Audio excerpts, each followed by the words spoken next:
Welcome to the Stizzy Chronicles. I'm Stizzy. On this channel, I chronicle my life as a full-time RVer.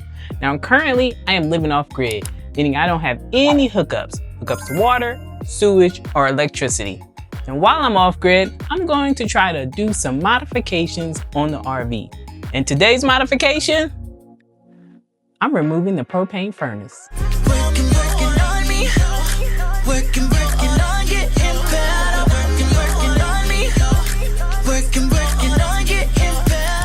I have been in my RV for over 2 years, and during that 2-year stint, I think I ran the furnace. I can't even tell you how many times I ran the furnace, but I can tell you that I can count it on one hand. Now, I wasn't running my furnace initially because I didn't like the way it smells. And everybody's like, well, you got to run the furnace and that'll burn off the smell. I didn't like the way it smelled, so I didn't run it.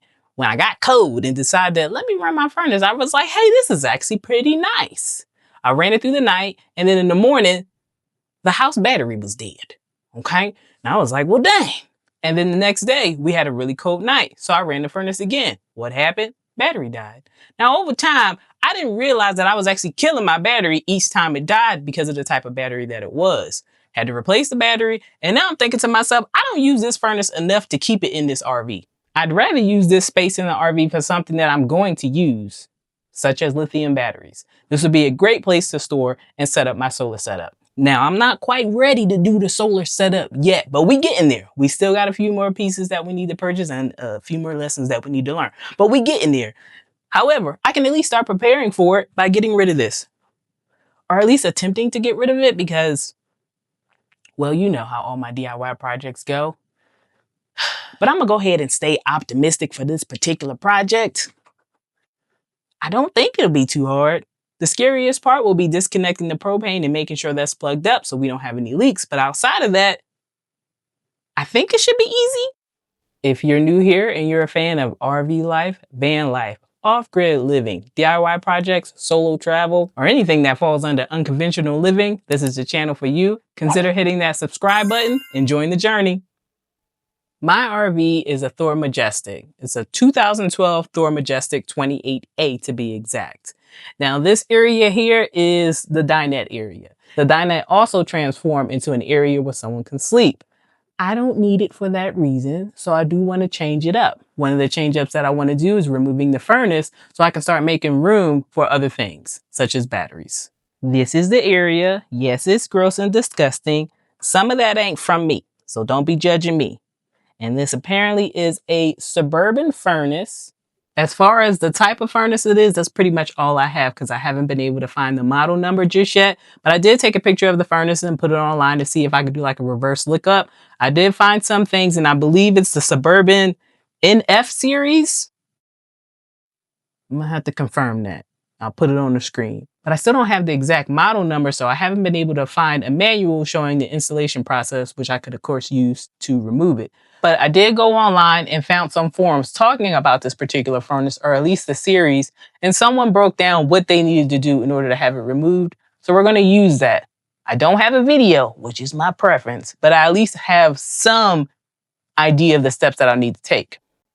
The first things that I'll need to do is remove the vents. Now, there's a total of 4. We have one vent exhaust, or whatever this is called, that just goes into this area. This one exit out on the other side. And then there's 2 that go to the bathroom and the bedroom. That's the first thing that we're going to have to do. Then I'm going to have to go outside because there's a panel back there. I'll have to remove that. And then I think from there, it's supposed to start making sense and becoming very easy per the forum. I know I'll have to disconnect the propane. There's some wires, some power cords that I'll have to disconnect per the forum. It's just easier to cut it off. Like right now, I'm saying it, I'm like, oh, okay, but I need to see it. So it hopefully will make sense once we start taking things apart. I should probably also take this time to explain why it looks super crazy. Now, some of it is super crazy just because it's a furnace and they ain't got nothing to do with me. But at some point, I did put some Deuteronomy earth, diamasses, something with a D earth, okay? and it's supposed to help keep the critters away. I had some critters that always went in this area when I tried to kill them, so I figured that's where they was hanging out. So I poured all the earth. So I poured the earth in there, and that's why you see a lot of white powder. But then there's also just dust and dirt and grossness. That's because I wasn't cleaning it. I wasn't cleaning the furnace. I wasn't using it, so I didn't think I needed to clean the area. I can't say that that was the best decision that I have made. So y'all may want to consider looking at your furnace and maybe cleaning it up, because it might look like mine's. For this project, we definitely putting on some gloves. Because what is even all of that? Don't know. And I don't want to find out the hard way. But I do know when this is all said and done, I'm going to make a financial come up, because I do believe I see a dime in there. Uh-oh, profits. And another thing that I'm really excited about, it still falls under because I'm going to have more space, but what are these called? These things, the vents, the exhaust, like I know it has a word for it. Whatever the silver stuff is, ooh, Lord, whatever that silver stuff is that helps the air travel, the ducts, that's what they call it. They call air ducts. The air ducts are throughout the RV, and once I remove them, I'm actually going to get a lot of extra space in other areas as well. So this goes underneath the kitchen, and I store cleaning products under there. Some of the air ducts are in the way where more cleaning products could go. So that's going to be another added benefit. Probably find some extra room to work with, or just store or hide things in the bathroom. So, you know, I'm excited. What I need to start off with a screwdriver. Let's go ahead and get these air ducts removed.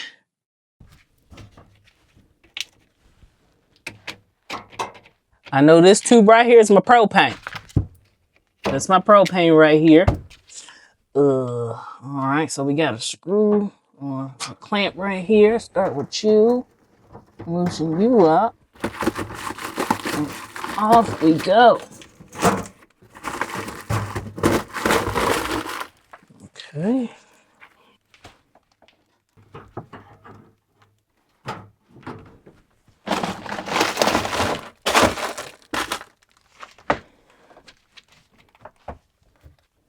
Okay.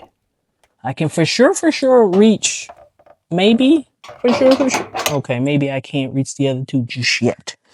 I got 2 of the 4 taken off. Now I'm coming around the front to see what we're working with in the front. So this is the driver's side of the RV. Okay.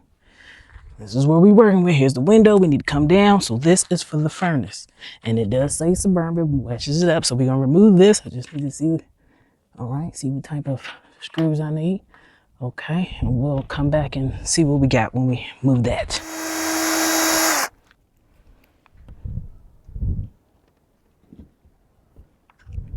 Well, shoot. Oh, okay. All right. Need some type of prying. I wonder if I need to take those off too in order to.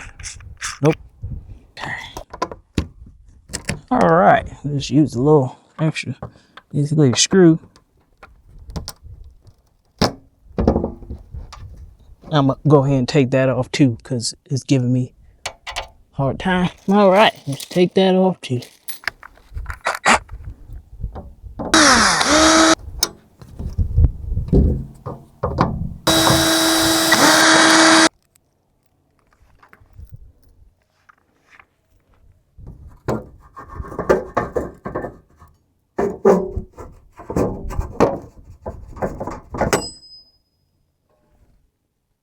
Okay.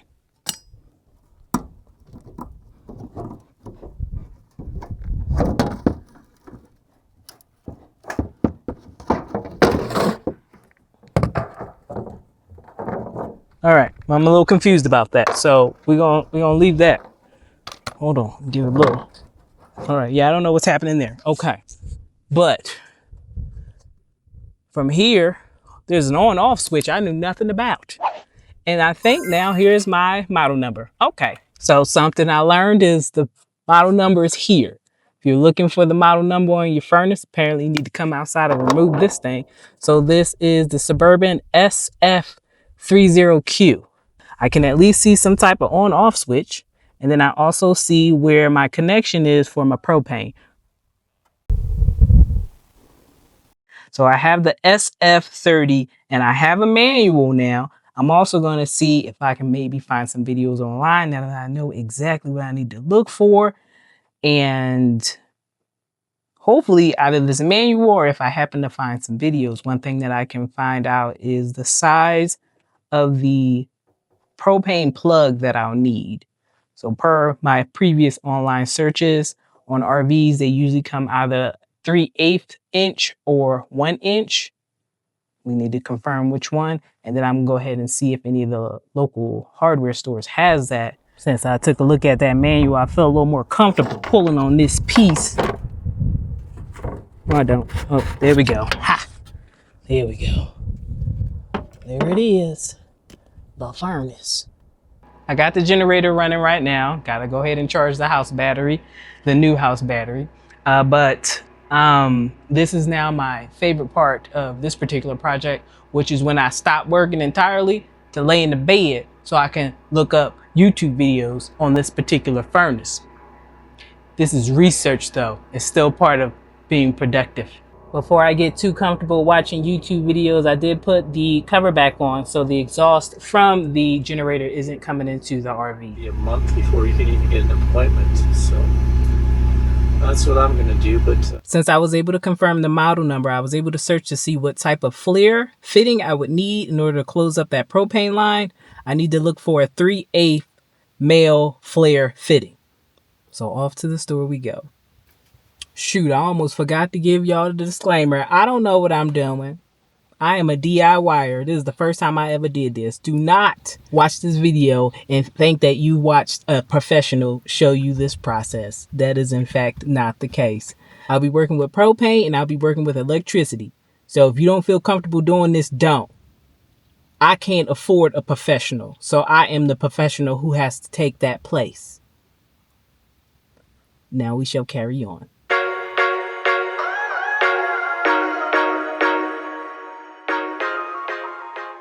Now today, I'd like to see if you have a 3/8 inch male flare gas connection fitting. Male, both ends male? Or both sides male? Wait a minute. What do you mean both sides? Well, because I have one that's flare to flare or goes to flare to male pipe. Oh. So this is a double flare. Oh, do you have one that closes it? That's what I need, like a plug. Oh, like a plug. Yes. Yeah, I should. Give me this. Great. Not what we need. I do. Perfect. That's it right there. There we go. Yes. That's what we need right here. Okay.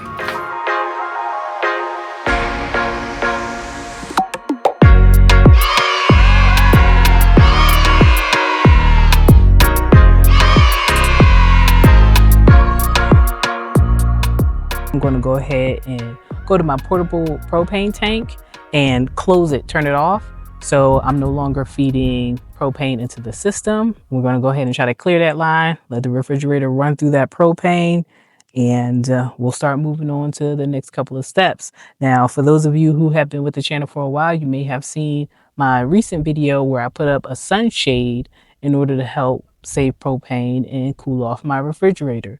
Just so you know, it didn't freaking work, okay? The Arizona wind took it down. So that particular project is to be continued. Close that propane, there you go. So no more propane coming out of the tank. It's just whatever's in the holes, the refrigerator will be working off of that.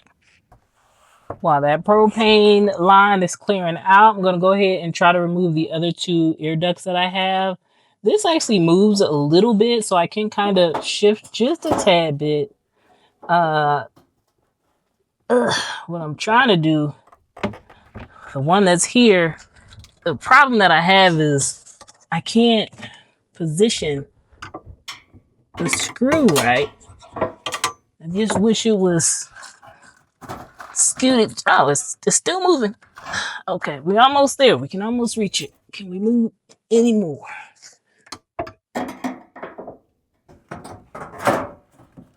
Well, okay.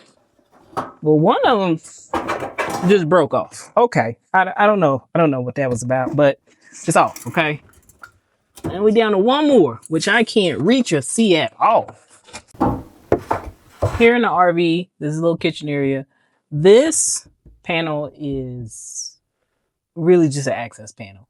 So I'm going to take this off and see if I can reach that other duct to try to release it before I try to actually remove it.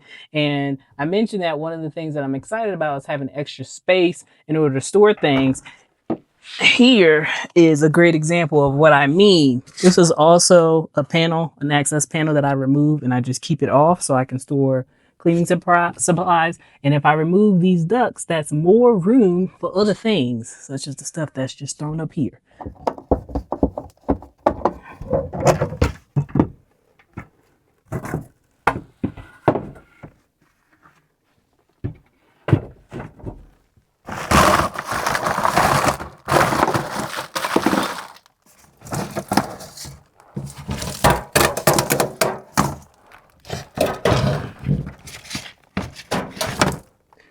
I mean, we're not using it, so rip it out, shoot. And then this is that last piece I'm trying to get off. Let it go. Dang. Maybe this is. That'll do. That'll do. I don't know what that is. Hold on, let's put that back. I don't know what this is. What are you? I don't know. I don't know. Okay, it's gone though. Okay, we're cleared. Air ducts are disconnected. Now it's just a matter of waiting for the propane line to clear up. You can always check. Yep, burner's going. So we still got juice in there. Turn that off. Save that. Use it for something. That would be you, refrigerator. So what does that mean for me? It means I'm finna go lay back down again.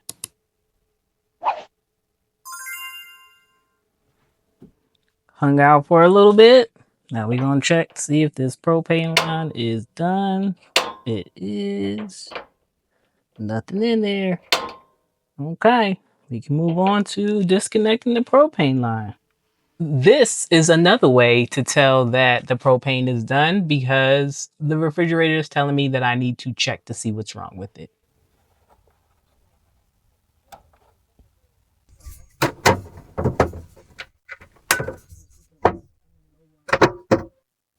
In addition to, well, actually, before I disconnect the propane, well, it really doesn't matter what order it goes in. But another thing that I will want to disconnect is the battery because this runs off of the 12-volt system. So I do have a fuse panel in the RV. However, if I turn that off, power can still reach the DC side of things. And I learned that the hard way. So it's just best to go ahead and disconnect the battery. I don't know if it's necessary, but I would definitely recommend it, especially since there are 4 wires that I'm going to have to disconnect. And from the videos that I've seen, everybody usually just cuts them instead of trying to disconnect them. So since my mama watches this, I figure it's best that I go with safety first. All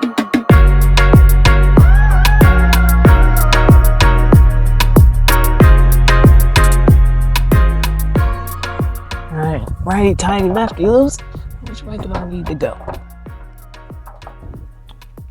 Went ahead and took off my gloves because I was having a hard time working. All right, so here we go. So our propane line is loose. And right now, I guess, let me just push it out the way. So until I have more room to actually put the plug on. Now, from all the videos I've seen in the manual, these are the color wires that you're working with. 2 blues, a yellow, and a red. And I believe the ones I'm looking at are the ones that need to be cut. Now, I wonder if I have some wiggle room. Like if I try to take this out and then I can really get a better look at the wires before I take it out. So there's some screws here. One of them is loose. They ain't even in there tight. There's a total of 3. I believe the center one, if I take out, then I can pull this out of the cage. And then the two on the sides are what's actually holding it in the RV. Okay.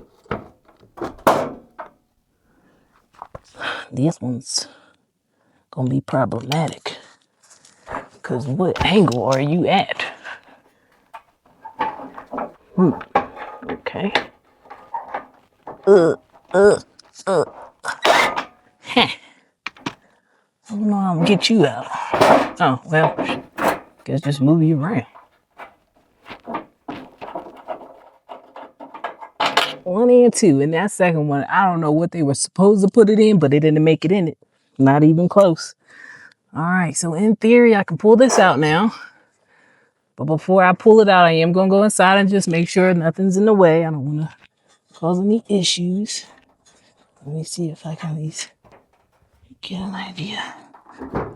All right, put you back. Use. All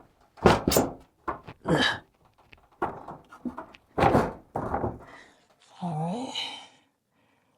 Let's just make sure everything's cleared on the other side. Are you in? Hope you're not screwed in. Okay, okay, let's go back inside. There we go. That's the movement that I think I need. Okay. Doesn't look like anything's in the way. Nothing secured in here. You can go back out and keep working at this. And definitely keeping an eye on the wires so I can figure out how those are going to be disconnected. All right, there's those same 4 colors still clustered together. This is going into the RV. In fact, it's going into, there's some taping with there's some other wires mixed in the mix. But I can see that is going into the RV. It's almost a connection point. That's not too far. Get that out the way. How much can we get out? There we go. All right, see those little cables?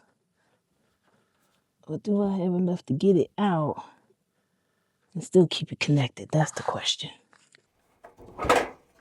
Ah, that's what we wanted. That's what we wanted. Heck yeah, baby. Good thing this is recorded, just in case I gotta put everything back because I done broke something else. I'm also gonna have to check to see if just putting this on like this is enough. So I should tape it too. I should just tape it just on principle.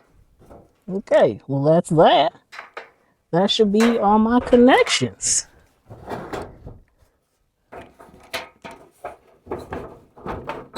Ooh, them edges underneath is sharp. Go ahead and put your gloves on.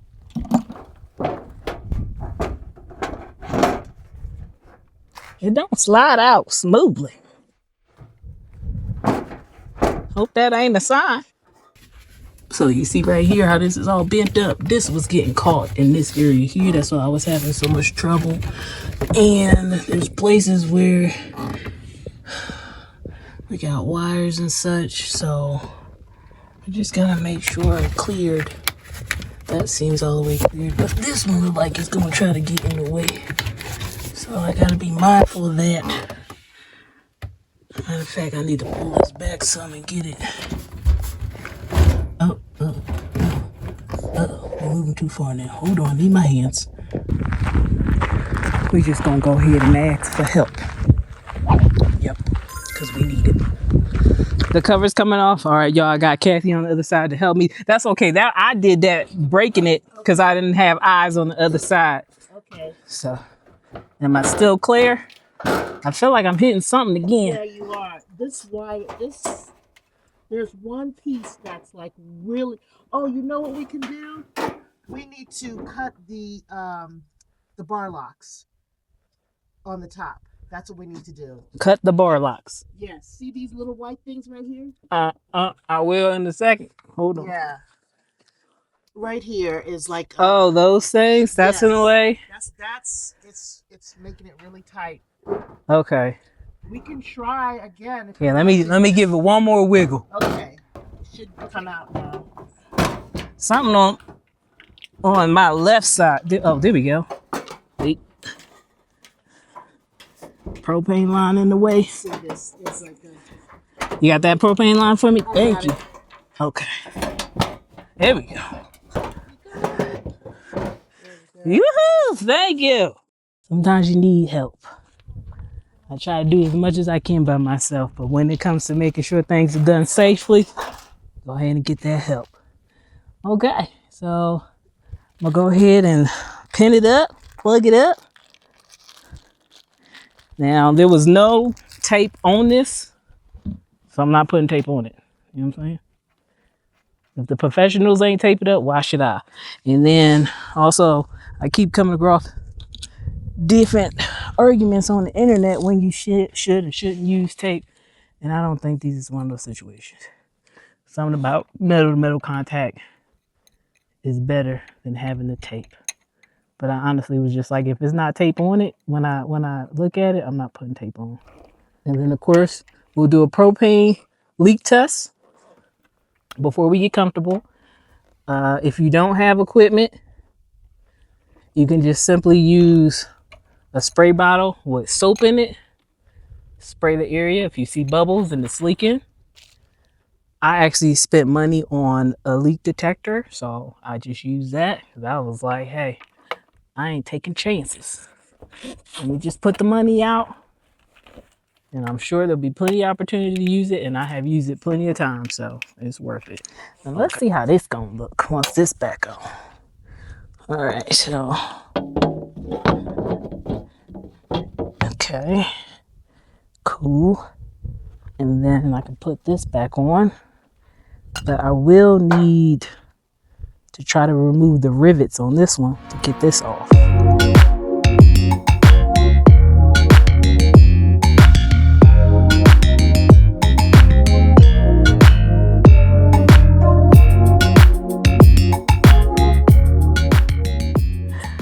I saw one video where they just used drill bits and they were able to get it to break off. So we're gonna try that technique. I'm wearing sunglasses because I couldn't find my safety glasses. In the video, he said make sure you wear eye protection, so I'm gonna follow his instructions. He also had a little board that he was on, so let's see if this works.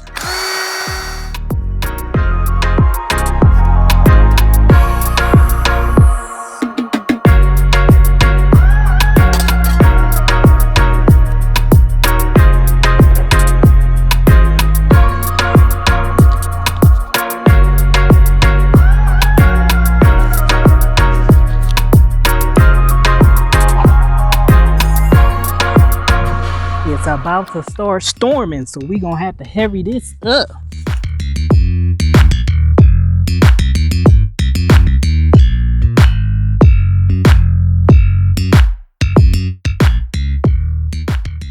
Now we have a storm a brewing. We've actually been getting storms similar to this, if not exactly like this, for the past couple of days, hence the reason my sunshade is busted up. So I always take that as a sign from Mother Nature that it's time to quit whatever I was doing. I feel like she's saying you have done something and now you can do nothing, which is exactly my plan. But before I do that, I've cleaned up everything outside. Everything's closed up, and I'm going to turn on the propane so we can test to make sure this propane line over here isn't leaking. If there's no leaks, then we're good for now. But obviously there's more to do. Let's just make sure it's not leaking. No signs of leaks. Okay. That's good. I did turn this off. Just because I don't know why I just do. And then we can go ahead and get the fridge back on. All right. No check sign, so the fridge should be good. We definitely should be getting propane in the lines. There you go. Not leaking, removed, still dirty. And this is what I want to get rid of. This cage here, I want to get rid of.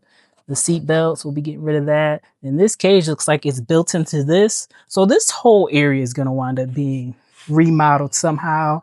And then at some point I'll go through and get rid of all of the air vents so I can open up some space in random ass places for storage.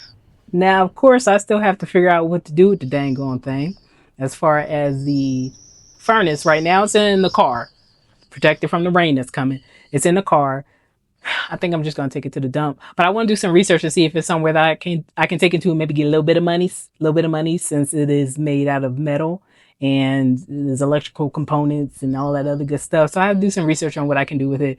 But most likely it's just going in the trash. This is just the start of this particular project. Removing the furnace was step 1. Step 2 is going to be removing the cage. And then we're going to start figuring out how we can get batteries stored in here. I was looking because I feel like there's more that I'm going to need to do. Oh, I also want to just probably change the shape of this because if I can get rid of, maybe if I can have this halved so I can get some of this space back, like ideally where the counter stops, I'd love to get rid of this half and then everything just be back there. So there's going to be this is not the end of this project is basically what I'm trying to say. So if you haven't subscribed already, please do so because I'm sure you want to follow this DIY journey. And then of course, once we get back on the road, I want you to see the adventures that I find. Thanks for sticking with me and I will see you next time. Also, shout out to Kathy for coming to help me and being my second set of eyes. Her channel is Traveling with Charity. She has good Lord. What was that? Let me get some water. Follow Kathy. Traveling with Charity.